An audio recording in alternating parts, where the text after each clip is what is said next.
Böyük qayıdış proqramı çərçivəsində işğaldan azad olunan ərazilərdə geniş miqyaslı bərpa və yenidən qurma işləri uğurla və sürətli şəkildə həyata keçirilir. Bu ancaq infrastrukturun qurulması ilə məhdudlaşmır. Bütövlükdə sosial-iqtisadi həyatın dirçəldilməsinə şərait yaradır.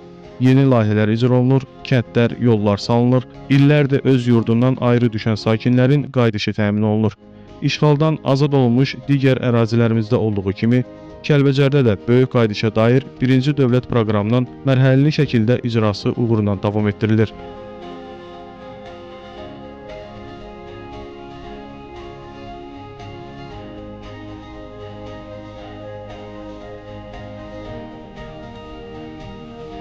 ...2026-cı il bizim üçün xüsusilə əhəmiyyətli il hesab olunur. Çünki bu il ərzində bir sıra mühüm obyektlərin istifadəyə verilməsi planlaşdırılır. Artıq Kəlbəcər şəhərinə ilk köçün təmin olunduğu 1-ci yaşayış məhəlləsinin 1-ci mərhələsi üzrə işlər tamamlanmış və 162 ailənin qayıdışı təmin edilmişdir. Kəlbəcər şəhəri ilə yanaşı kəndlərin bərpası istiqamətində də işlər davam edir. Bir sıra kəndlərimiz layihələndirilir, bəziləri isə artıq ekspertiza mərhələsindədir. 2026-cı ildə 547 fərdi evdən ibarət Zar kəndinin yenidən qurularaq istifadəyə verilməsi nəzərdə tutulur.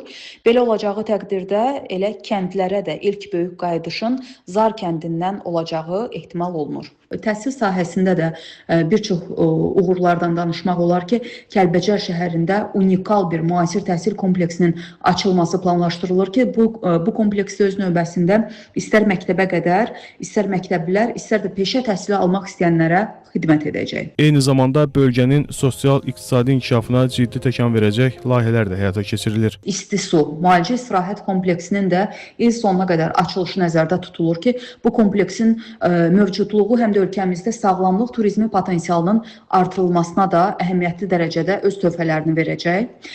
Bölgənin enerjisindən danışırıqsa əgər, xüsusilə yaşıl enerji strategiyası çərçivəsində Kəlbəcərimizdə bir neçə kiçik su elektrik stansiyalarının da müvafiq qurumlar tərəfindən istismara verilməsi planlaşdırılır ki, bu da bərpa olunan enerji istehsalının artırılmasına öz töhfələrini verəcək. Ümumilikdə qeyd etməliyəm ki, həyata keçirilən və planlaşdırılan bütün layihələrimiz böyük qayıdış proqramına uyğun olaraq ardıcıl və sistemli şəkildə icrasını il ərzində də davam etdirəcək. Heç şübhə yoxdur ki, 30 il ərzində yalnız bir arzu, işğal altında qalmış torpaqlarımızın azad olunması məramı ilə yaşayan Azərbaycan xalqı gələcək illərdə də sarsılmaz birlik nümayiş etdirməklə torpaqlarımızın abadlaşdırılmasına, doğma Qarabağa, Şərqi Zəngəzura yeni və xoşbəxt bir həyatın gətirilməsinə nail olacaq. Azad olunan hər bir ərazi öz yeni həyatına qovuşacaq.